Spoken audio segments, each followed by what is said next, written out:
এইটা বুঝাইতে চাই, ও দুনিয়ার মানুষ শুনো, আমি আল্লাহ যা চাই তাই পারি। যেই ফেরাউন আমার মূসাকে হত্যা করার জন্য বনি ইসরাইলের 1200 সন্তান হত্যা করছে, আমি আল্লাহ ওই মূসাকে ওই ফেরাউনের গড়েই ফেরাউনের হাতে লালন পালন করাইছি। এটা পারেনি আল্লাহ? আল্লাহকে আমি এটা পারি, আমি এটা পারি। পৃথিবীর যত জালিম আছে, সমস্ত জালিম জুলুম করছে করছে করছে, আল্লাহ বলেন ওয়ায়ামুদ্দুহুম ফি তুগয়ানিহিম ইয়ামাহুন, আমি শুধু ঢিল দিছি, শুধু ঢিল দিছি, শুধু ঢিল দিছি। কিন্তু আমি আল্লাহ কোনোদিন পৃথিবীর ইতিহাসে কোনো জালিমকে ছেড়ে দেয় নাই। দিছি? ফেরাউনের মতো দুর্দর্শ জালিমকে আল্লাহ ছেড়ে দেয় নাই।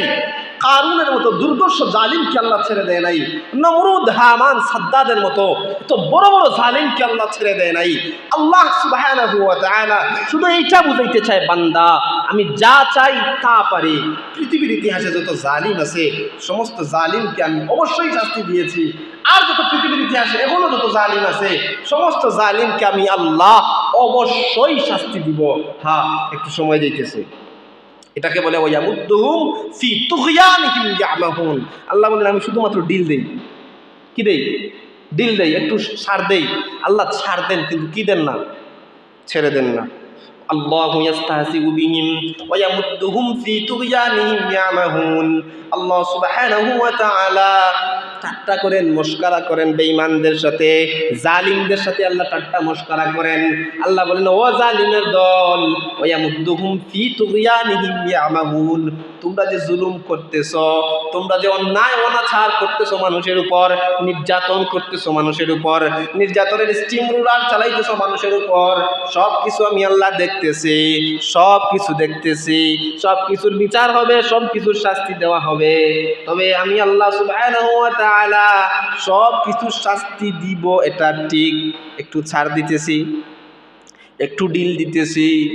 ও দুনিয়ার যত জালিম আছে সমস্ত জালিমরা শুনো, আল্লাহ সব সময় ছাড় দেয় কিন্তু ছেড়ে দেয় না।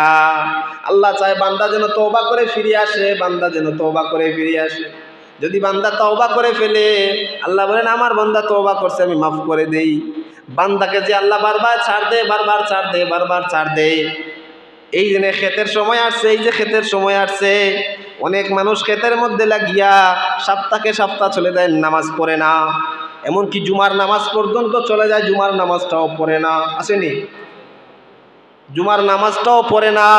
যদি আল্লাহ রাগান্বিত হইতেন, খুদার কসম করে বলি আপনার একটা দানও আপনার ঘরে উঠাইতে পারতেন না।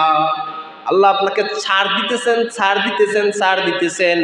আমার বান্দা বুঝে নাই, আমার বান্দা বুঝে নাই, আমার বান্দা বুঝে নাই, একটু ঢিল দেই, একটু ঢিল দেই, একটু ঢিল দেই, দেখি আমার বান্দা তাওবা করেনি। যদি আল্লাহ আপনি যেমন কথায় কথায় রাগ করে ফেলেন, কথায় কথায় রাগান্বিত হয়ে যান, যদি আল্লাহ এমনভাবে রাগান্বিত হয়ে যাইতেন, ও দুনিয়ার মানুষ, আল্লাহকে নারাজ করিয়া আল্লাহকেও খুশি করিয়া পৃথিবীর কোনো কাজ কোনো দিন করা সম্ভব না। সম্ভব?